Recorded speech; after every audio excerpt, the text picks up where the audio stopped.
friends, welcome to week 5 of our MOOC on climate change and disaster risk management. I'm Dr. Suniti Dutt and it's wonderful to have you with me as we begin this new and very practical module, Disaster Preparedness Planning. So far, we have explored what disasters are, how they form, and how we assess risks through mapping and technology, and how mitigation strategies, both structural and non-structural, can reduce the damage. Now, in week 5, we shift our focus from systems and infrastructure to people, because no matter how advanced our tools are, real preparedness begins in our communities.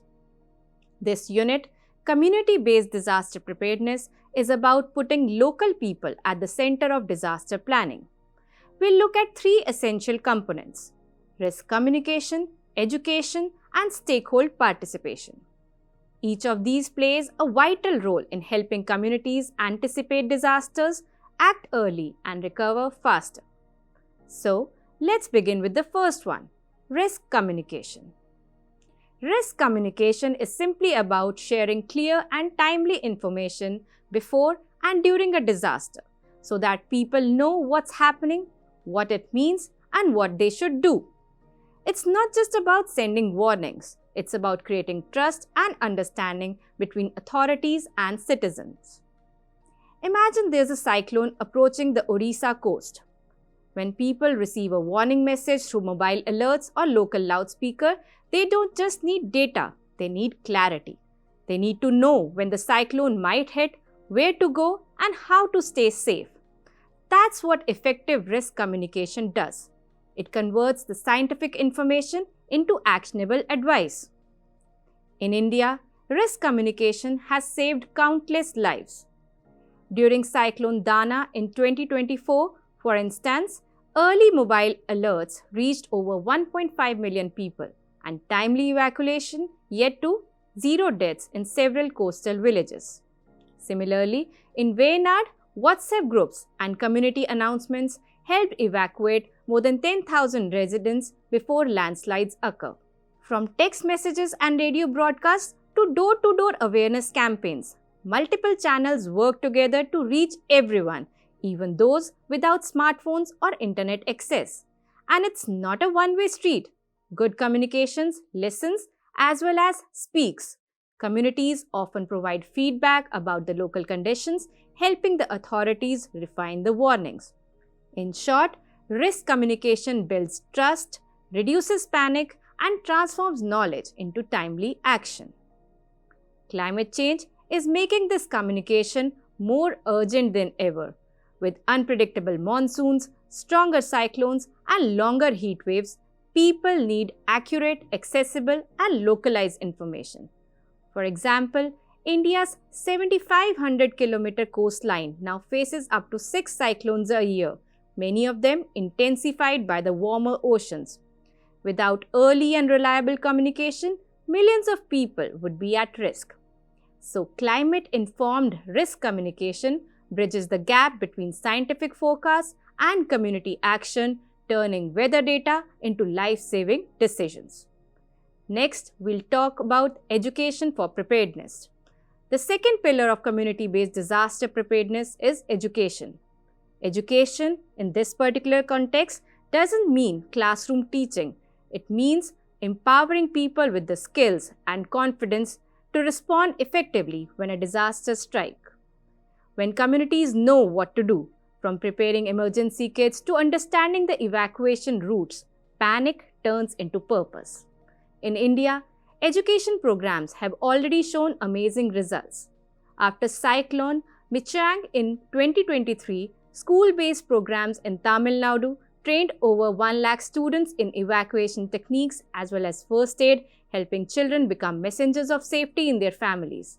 Similarly, in Uttarakhand, community workshops trained 20,000 villagers on safe construction and landslide risk reduction in 2025. Education also adopts with technology through webinars, mobile apps, and podcasts. For example, the Taiyari Sabke Saath podcast in 2025 reached thousands of listeners with disability-inclusive disaster preparedness tips, providing and proving that learning can happen anywhere. When people are educated, they don't just react, they anticipate. And that anticipation can reduce disaster impacts by up to 40%. As climate change reshapes weather patterns, disaster education must evolve too. Farmers now learn about drought-resistant crops. Coastal fishers learn to interpret cyclone warnings, and students learn why climatic change makes floods and heat waves more frequent. Education turns awareness into resilience, helping the communities adapt to a rapidly changing environment. The third and equally important element of preparedness is stakeholder participation. This means bringing everyone, from local residents and NGOs to government bodies and private organizations, together in planning and decision making. But why is this so crucial? Because no single agency can manage disasters alone. When local communities participate, plans become realistic and relevant. When women, elders, and youth are involved, plans become inclusive. And when NGOs and the private sector join in, resources become stronger and more sustainable. In Gujarat during Cyclone Vayu in 2024, village communities led by women and elders coordinated evacuations, saving over 2 lakh lives. In Maharashtra, drought committees of farmers and local leaders reduced the migration by 30% by managing the water collectively. And then in the Sundarbans, NGOs worked with communities to restore mangroves that protected 50,000 people from cyclones. Each of these examples shows how cooperation between government, communities, and other partners creates stronger and faster responses. This is the heart of stakeholder participation, shared responsibility. Of course, there are challenges. India's linguistic and cultural diversity means messages must be localized. Some regions lack internet access or face funding shortages. And sometimes community voices, especially of women or marginalized groups, aren't heard enough. Overcoming these challenges requires inclusion, capacity building, and trust.